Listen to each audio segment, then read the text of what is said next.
So in weight 2015, Yeah. And I'm sure you know of this, but the Harris poll surveyed Americans to rank the most popular athletes in American history. And you were voted number one. Babe Ruth was number two. Muhammad Ali was number three. And then there were a bunch of others, many of whom you know. All of this is wonderful. In your life, what is your greatest regret? Oh.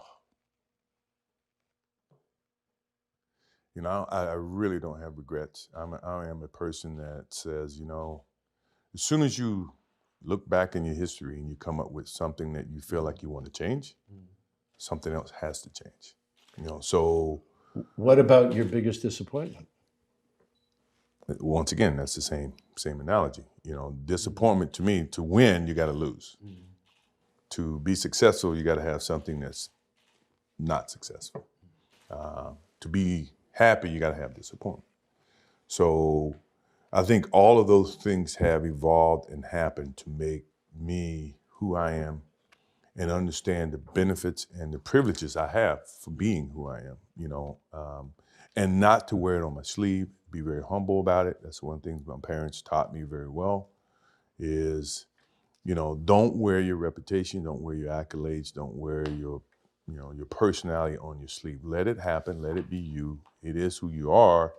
Don't hide from it, but don't wear it and rub it in people's faces. So, you know, when you sit there and you say, well, you know, in 1990 or 2005, they voted me as like the best or the most popular athlete, you know, well, it's ironic that I'm the youngest of the three. So in essence, it's all relevated on who is watching now.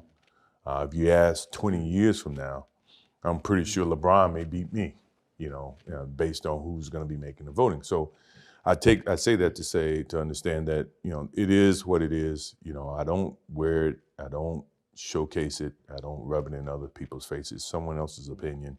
If you ask me, I can never give you an opinion about things like that because as an athlete, all you want to do is be the best athlete you can be. Well, when there is his hometown, or is the city not an issue? It's what are the criteria upon which they hope they get drafted by a certain team? Well, I mean, I think that's a little bit hard to determine because you in a professional league of multiple teams. You know, when I say a league, you want to be able to have competitive balance within the league. And if a player or an individual can choose based on the city to go to whatever respective team that he wants, you may have, you know, you're going to have some discrepancy in terms of the talent pool and the competitive nature of it. So if everybody wants to go to Chicago, you only can have 12 jobs in Chicago. Chicago going to get all the best players. What about Dallas? What about Washington? What about these other cities? Detroit, you know, Indiana, where they may not be metropolis of cities, but they still have passion for the game of basketball. And you're starting to see a little bit of it now to where all the you know, stars are starting to gang up and go on one team. I think it's going to hurt the overall aspect of the league from a competitive standpoint. And you're going to have just one or two teams that's going to be great, and then the other 28 teams are going to be garbage. Or they're going to have a tough time surviving in the business environment. So what role Seems to be very innocent could be always being misinterpreted. in the conversation 5-10 years ago was always who's greater, who's going to be the greatest, him or Jack, and that conversation is pretty much over to most people. I beg to differ, and I'll give a different analogy to that because, first of all, you're never going to say who's the greatest of all time. To me, I think that's more for PR and more for selling stories and getting hype. Jack and Tiger never played against each other. They never played in the same tournament. They never played with the same equipment. They never played with the same, you know, length of golf course. I never played against Will Chamberlain. I never played against, you know, Jerry West. To now say that, you know, one's greater than the other is being a little bit, you know, unfair. You know, I think when you can see the similarities and you understand, this is one way you can judge the two. How much impact did each change or evolve the game? Jack during his time when he played, but Tiger during his time. Now, obviously Jack won more during the time he played. Tiger evolved it to where it was, it crossed a lot of different boundaries, where it's not just a white guy's sport. The black guys, Afro-Americans, all the minorities play the game. And you play it at a level to where it generated so much interest financially that it grew the game from a financial standpoint. Now, does that constitute him being the greatest, or does that mean he's any less than Jack? I think is unfair. Yeah, Jack probably has 18 majors and Tiger's got 14. And I think those are when, that's how people are judging certain things. I won 6 championships. Bill Russell won 11. Does that make Bill Russell better than me and make me better than him? No, because we play at different eras. So when you try to equate who's the greatest of all time, it's an unfair parallel. It's an unfair choice. And I think, those are the demons that, obviously Tiger had to live with, and he's going to be challenged and he's going to be graded upon that. But for me, I think they're both great. I would never say one is greater than the other. That's me. That's my opinion. Okay. I wasn't suggesting one was. I was just asking your thoughts. Yeah, well, that's my thoughts. Moving from basketball to Derek Jeter, doesn't he stay with you? Yeah. I mean, because I saw him one. He's like my little brother. Yeah, and I said, "Where are you staying?" He said, "I'm staying with Michael." No, hangs out. We hang out a lot. We spend. And then a few weeks ago, I saw your name mentioned as an investor in the Marlins.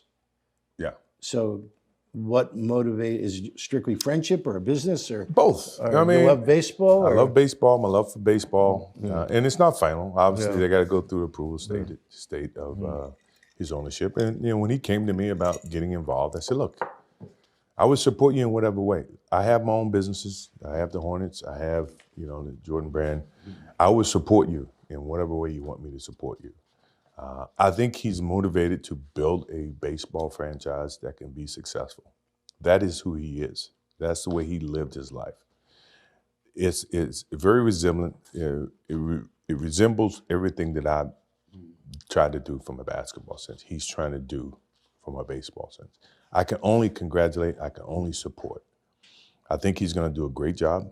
I think he's going to, he's going to roll up his sleeves. He's going to dive in. He's going to try to do the best that he can in terms of reconnecting it back to the city of Miami and blah, blah, blah.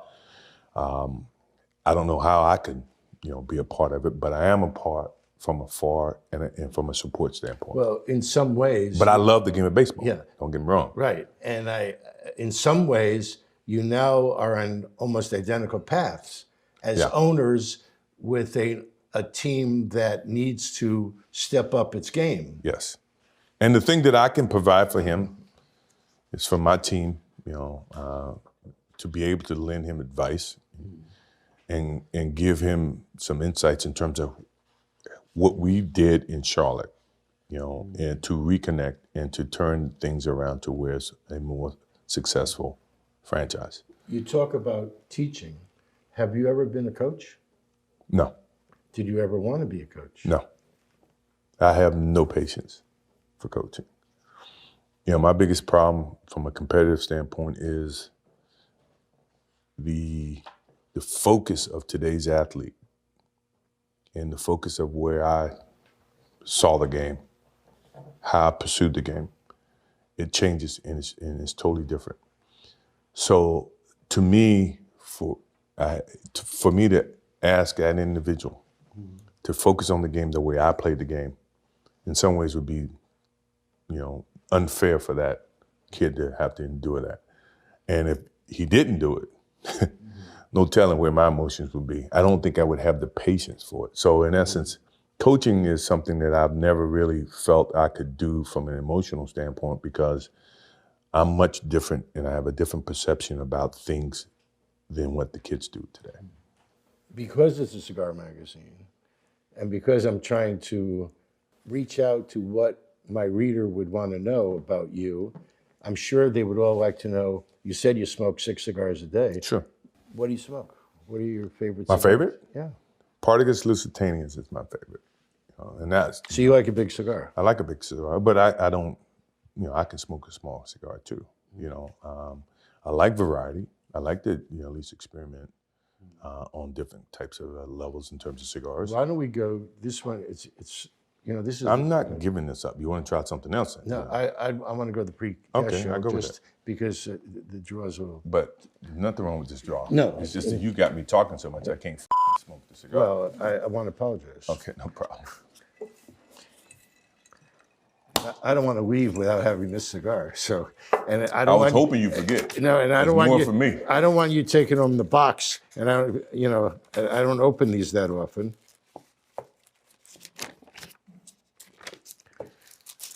Oh, this is going to be great.